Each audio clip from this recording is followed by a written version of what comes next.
अस्सलाम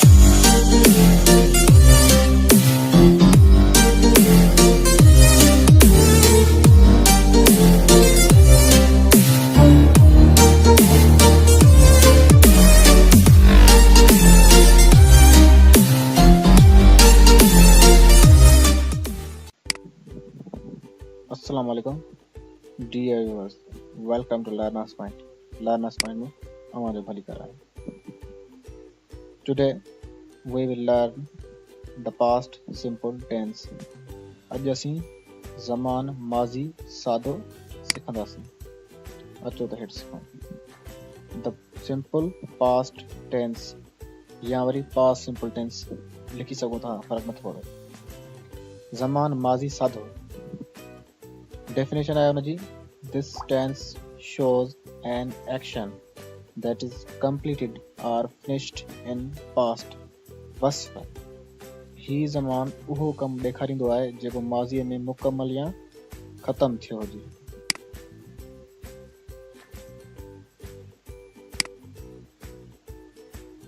helping verb हिन जा हिकिड़ो ई आहे. हेल्पिंग वर्ब यानी हेल्पिंग वर्ब चई सघूं था. उहो हिकिड़ो ई आहे जेको डिड आहे. तव्हां ॾिसी सघो था हिन चार्ट ते, ऐं हिकिड़े पासे सब्जेक्ट्स जा चार्ट आहिनि. हुन में आहे वी, यू, दे, ही, शी, इट. सिंगुलर नेम बि अची थो वञे, प्लूरल नेम बि अची थो वञे. हेल्पिंग वर्ब्स जी ॻाल्हि था कयूं त सभिनी सां हेल्पिंग वर्ब हिकिड़ो ई थो लॻे, यानी डिड आहे. ॿियनि टेंसन में जीअं प्रेज़ेंट सिंपल आहे त हुन में डू ऐं डज़ हुया. कंहिं में टे बि थी सघनि था, पर हिन में हिकिड़ो ई आहे डिड. इन जे मेन वर्ब्स आहिनि. मेन वर्ब चइजे हिन जो, उहो सेकंड फॉर्म आहे. यानी हिते फेल जी ॿी सूरत लॻंदी हिन टेंस में. फेल जी ॿी सूरत छा आहे? हेल्पिंग वर्ब डिड कीअं इस्तेमालु थींदो? अचो त हेठि सिखूं. मेन वर्ब सेकंड फॉर्म हुन जो आहे. सेकंड फॉर्म हीअं मिली सघे थो, हीअं मिली सघे थो. डिक्शनरी में सर्च कयो.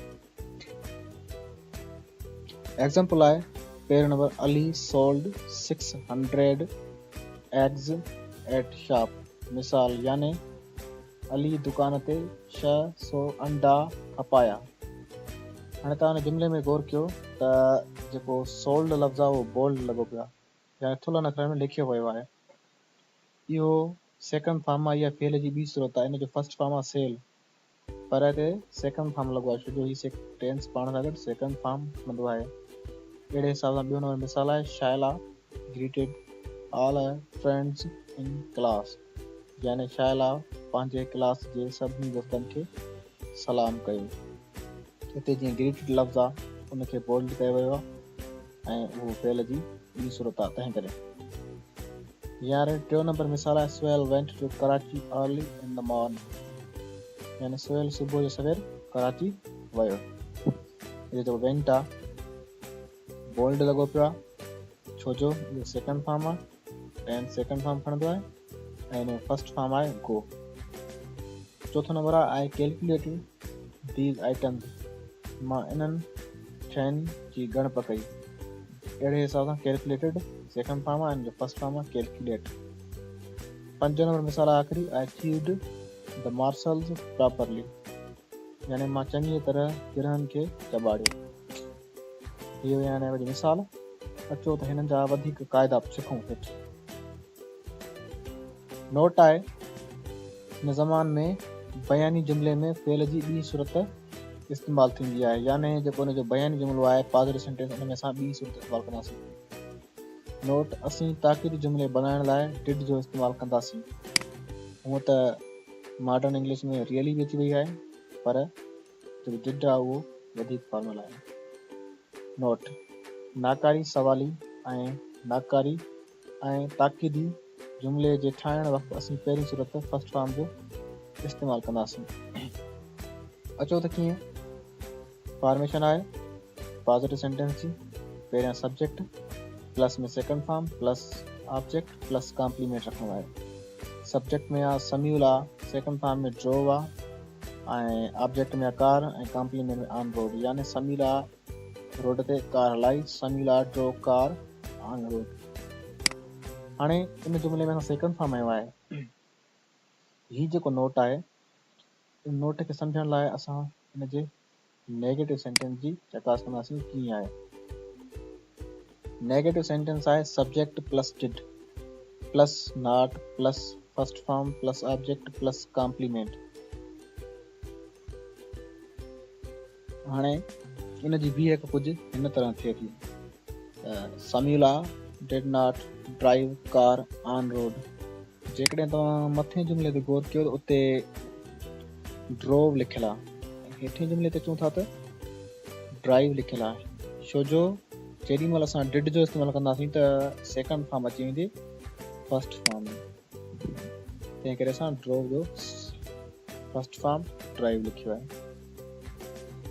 माना थी थिए समीला रोड ते कार न हलाई, Samila did not drive car on road.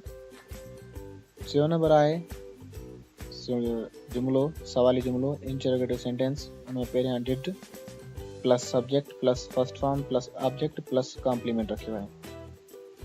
जुमिलो कुछ हीअं थो थिए did Samila drive car on road, यानी छा समीला रोड ते कार हलाई।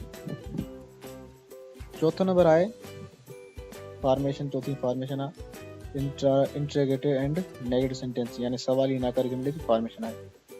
उनमें पहिरियां did plus subject plus not plus first form plus object plus complement.